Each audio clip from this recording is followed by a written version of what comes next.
What's up, guys? How's it going? Sure, you guys on your face and you're out of school. My name's Alex. Just want to start off by saying that I love when I get an email or the message from Mrs. Pierce that says, we're doing Alumni Day this year. If you'd like to be a part of it. Always a time for people to come together when there's maybe a problem or an issue. And when people come together, things usually get solved or things fixed, right? And it also allows people to come together and share advice and knowledge, and even maybe spark ideas in your guys' heads, moving on and moving forward in life.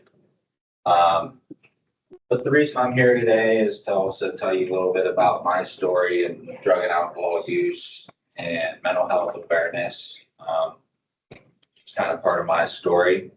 I was in Adelphi 10 years ago myself. Was in Mon Run. It's no longer a house right now. There's a drug and alcohol unit. When you first pull into the campus, it's behind the Welcome Center. It's an empty house across from the car wash out there. So I was in Mon Run back in, 2017, 15. So it's a while ago. But now I'm back here as a full-time counselor. I've been working for me. Tyler, my boss, my unit director, he was actually my clinical coordinator. I was in on run drug and alcohol program. So it's been pretty cool to work for him and be a youth and the kids wearing their shirts like you guys do. Now it's a staff on the other side of things. So it's been cool. But I'm going to get into my story a little bit and tell you kind of guys a little bit of what led me to doing the things I did that got me placed and eventually led me to changing my life around and becoming a counselor. So I grew up not too far away from here. Had a great life growing up, good childhood. Not too many complaints, man. I had both parents in my life involved, my mom and my dad. Everything was good. Was really active in sports. I played football, I played soccer, I raced BMX, I played baseball, I ran track. I did just about everything. I like to be outside doing stuff, staying busy. So I really had no issues growing up. It kind of just felt right, felt perfect. As I started to get a little bit older, in the middle childhood, I started to be able to comprehend things and see things more clearly because I was starting to get a little bit older. My mom and dad really didn't get along that well. They met when they were in high school. They started arguing a little bit more in the house, and things were not just really getting better; they were starting to get worse. And my parents are both great people. They're both great people, and I don't ever look down on them for what they did, But they started arguing, and eventually it led to them being divorced when I was about 12 years old, which kind of a blur to me. I really didn't let it affect me. I was so busy, I was playing football still. I was still doing a bunch of other sports, but nothing really got in the way. Even that, So it was just me, my mom, my sister. I still saw my dad from time to time, but not that much. And as I started to get a little bit older, I became a teenager. I was still playing football. I started getting some concussions when I was playing football. And I started to think about the idea of, should I keep playing or should I maybe decided to do something else with my life. Football is really all I've done. I played for like 10 years. I wanted to go to school for it. I wanted to play college football. So when that kind of came about, walking away from the game, it really kind of hurt me in a way because I also used football as an escape route. I was started becoming an angry kid, watching my parents fight. I was upset that they weren't together. And I went to a school where everybody came from perfect lives and perfect childhoods, had nice cars and nice things and nice clothes. So I started to become an angry kid. And football was my way to get that anger out in a healthy way. You go out there and you can hit somebody as hard as you want and not get in trouble for it. So when I lost football, I started to find myself teetering on the edge a little bit. I didn't have that escape anymore. I didn't take any medication. So I started finding myself getting angry, and that's when I made the decision to quit playing football completely. So I had a lot of free time on my hands, right? Then we're working out every day, then more practice. So really didn't know what to do with my life. I had all this free time. I started hanging out with the wrong crowd.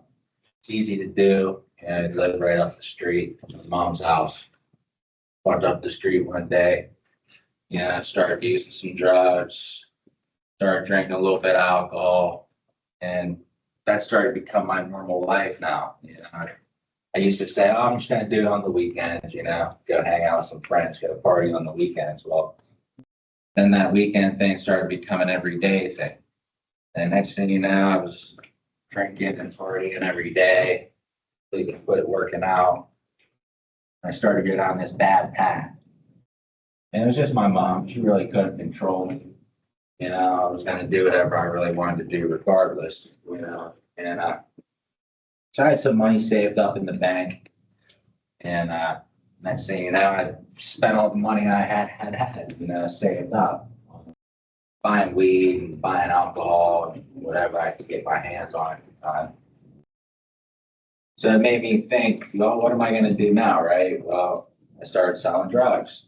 So I started grabbing some stuff and got out of my mother's house. Wasn't even really thinking about the consequences, right? Just kind of doing it to do it because I started making some money. I could pay for my addiction. I could get the alcohol, the weed I wanted, the other drugs I wanted. I could start buying what I wanted clothes wise. And it was all kind of like a motivation thing because I went to this high end school with people that had parents with a lot of money. So I felt like I needed to fit in, right, by doing the things I was doing. Well, then I started to get in trouble, started to get arrested, little things, possession, paraphernalia, underage drinking, little stuff, nothing crazy. I eventually ended up getting put on juvenile probation for the first time. I think I was like 13, 14. Just got caught up in it one night. Nothing crazy. That was like the start of things. Then started drinking, getting some more charges. I got put on probation. I was kind of stuck with that. I could refer to as like a spider web. All you guys might be on probation, What I mean by that is once you're in there, you're kind of stuck. It's hard to get out. So then I just kind of stopped caring. I kept doing what I was doing. I didn't care about what people were saying. I didn't care about what I was putting my mother through. I didn't care about all the random people I was bringing to her house to buy things off of me. I wasn't thinking about the stuff that I was selling. What if it would have killed one of them guys I sold it to? I didn't just sell weed. I sold cocaine. I sold a bunch of other hard drugs, but I never thought of the consequence. I was only thinking about myself in the moment because when you're active in addiction, or when you're just not even thinking that you become selfish. You don't think about anybody else around you or anything else that's going on. You're only thinking about yourself.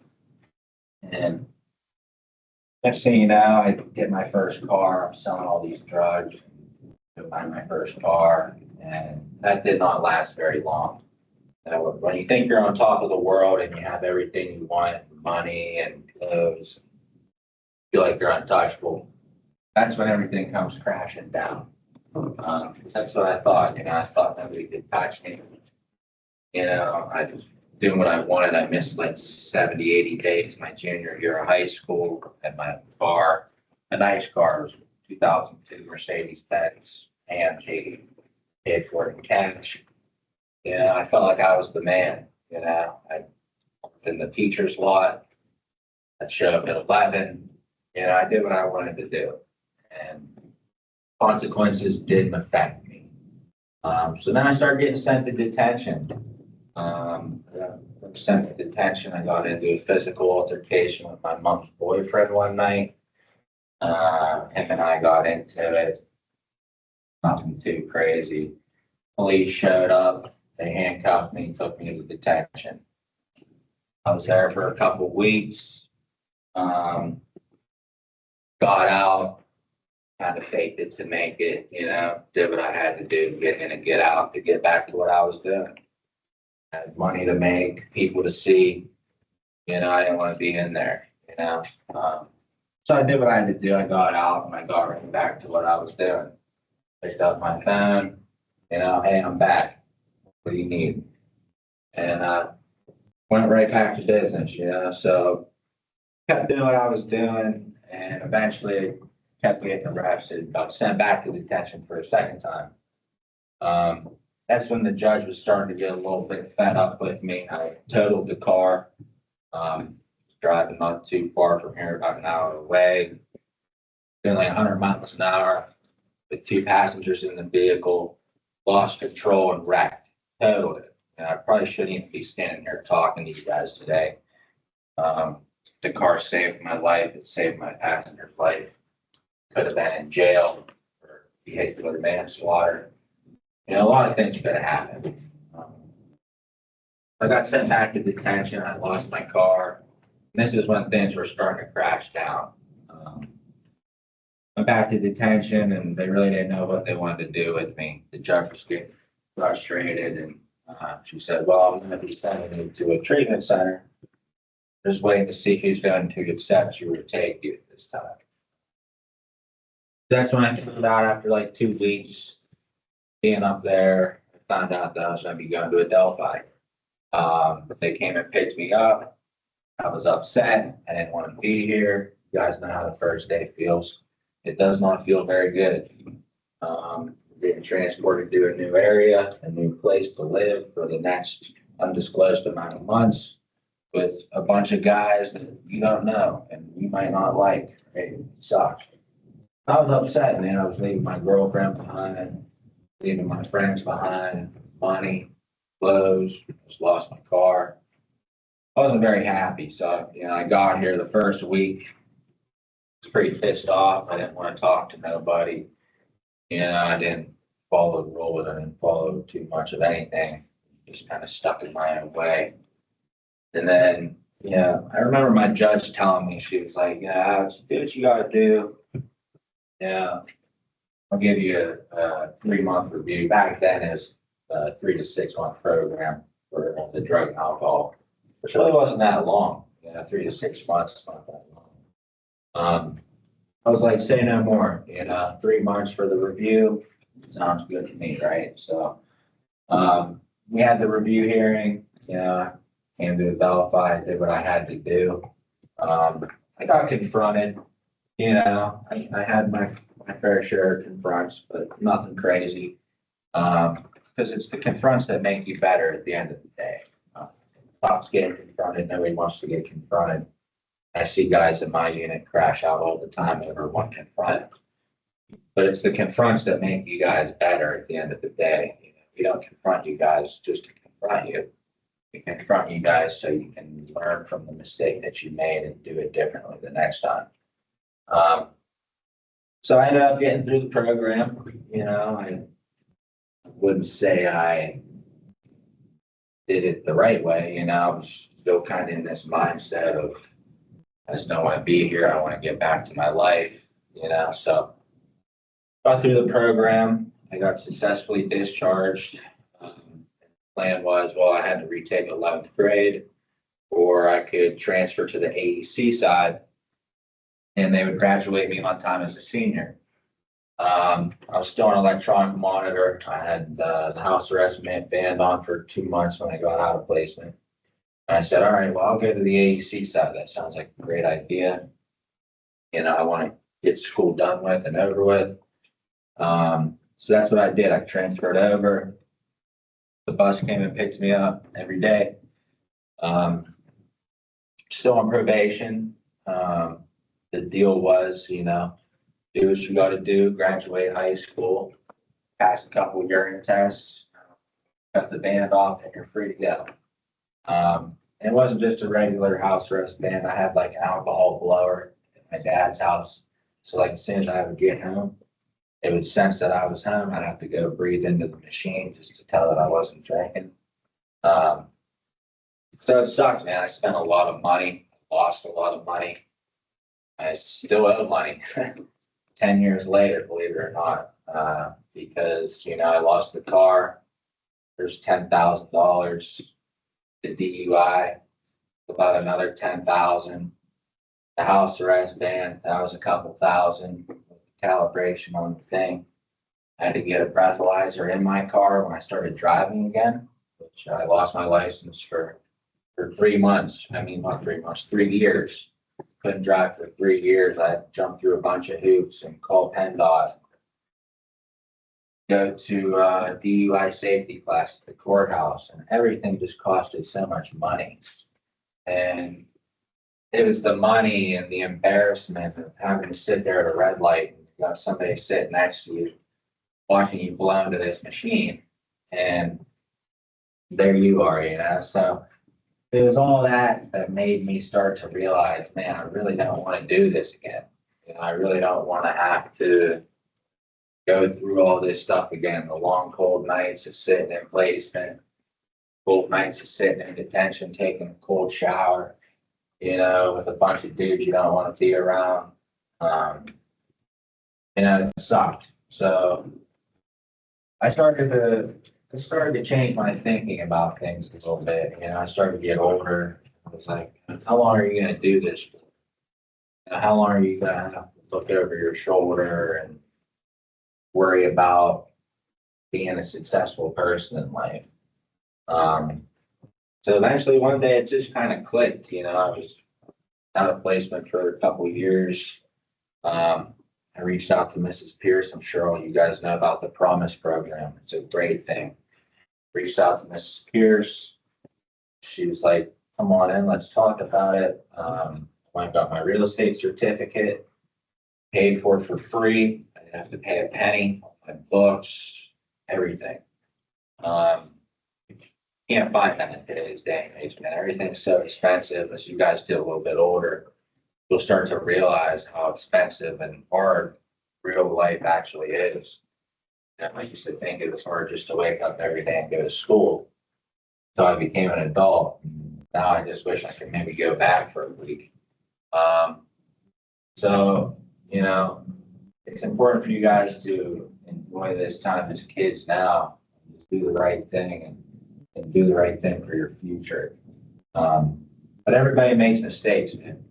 I also wanted to say, everybody makes mistakes and everybody is deserving of a second chance of life. All you guys are deserving of a second chance. You guys are young. You guys are still kids. You could be somebody in somebody else's house with a gun to their head, telling them you're going to kill them and rob them for everything they have.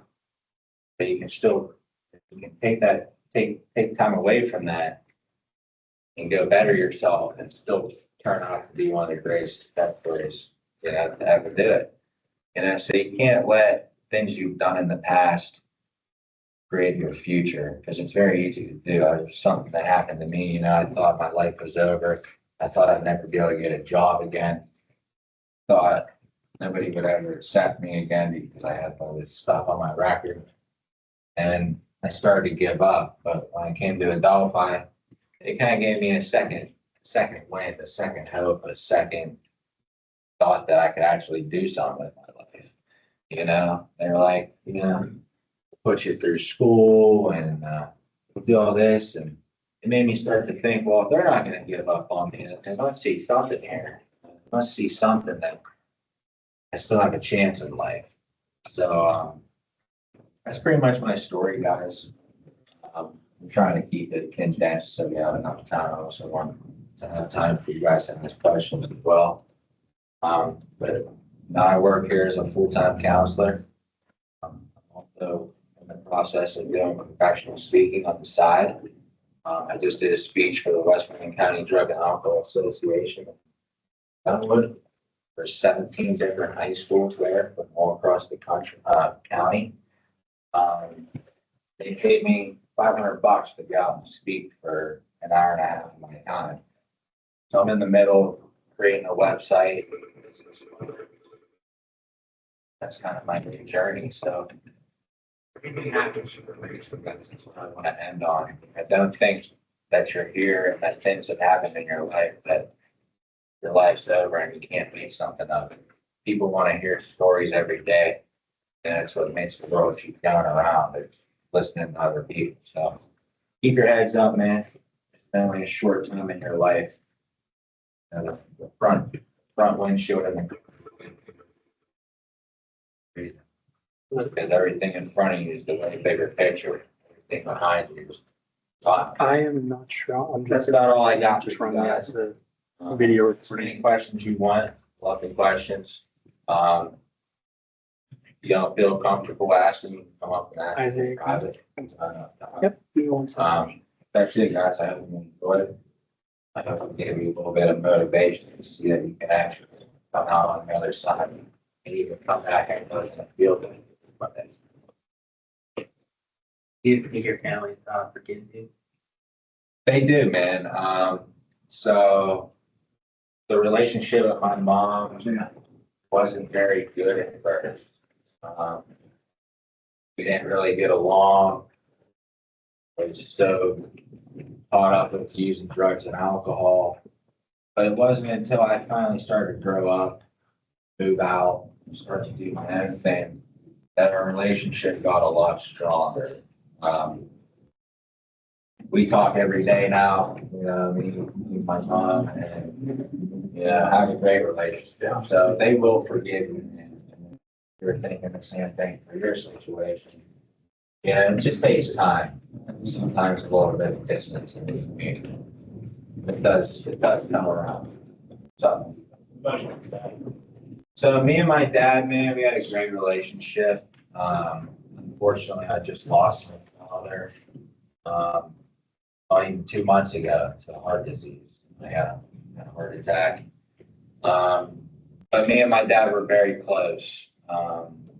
He's the one that kind of took me under his wing when all this was going on. I had nowhere else to go, because I couldn't stay at my mother's house. Probation wouldn't let me go back because that's where everything was happening.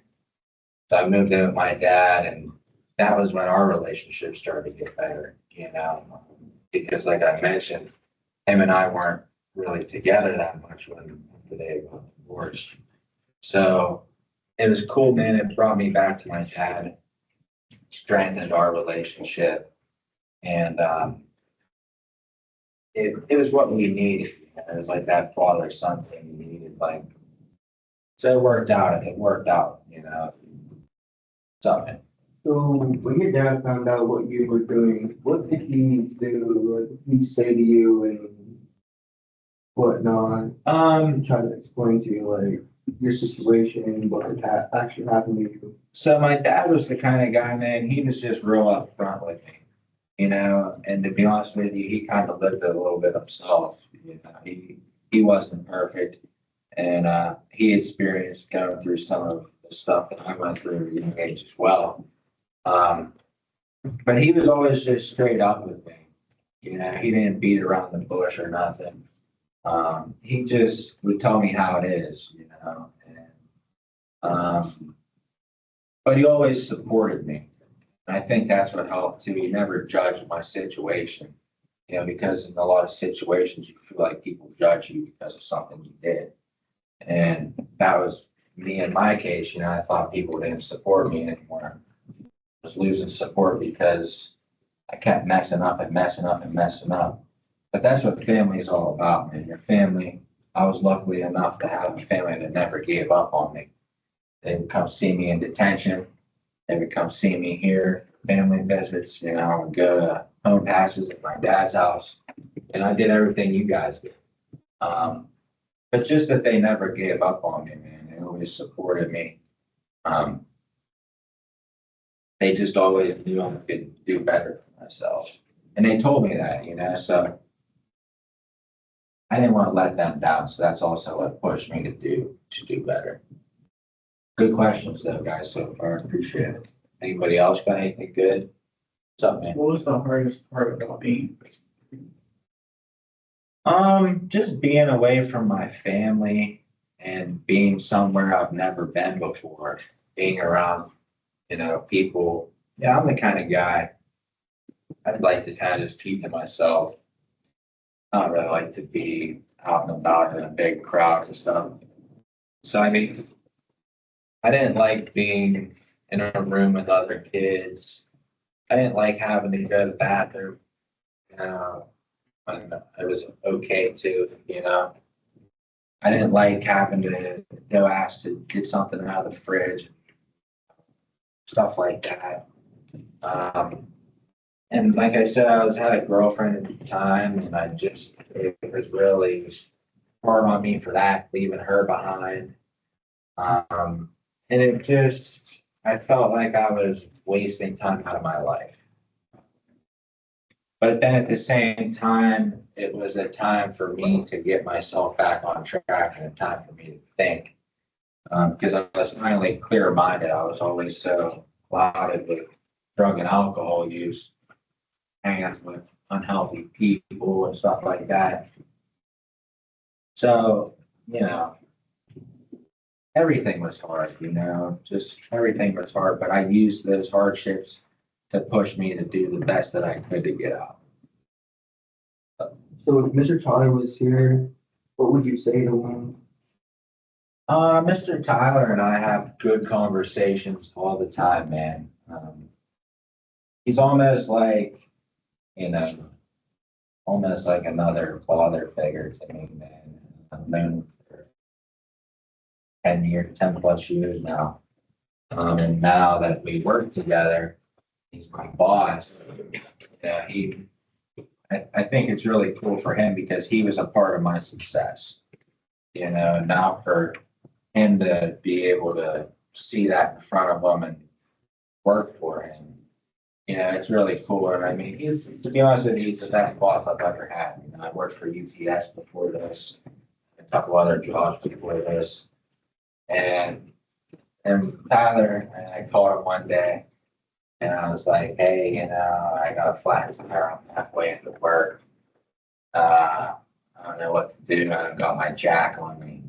And he's like, where are you at? I'll be right there. And he came out with his jack, middle of the rain, jacked my car up with me. We both out there doing it. And helped me put my spare tire on. And gave me $40 to go put some gas in my tank so I could get to work.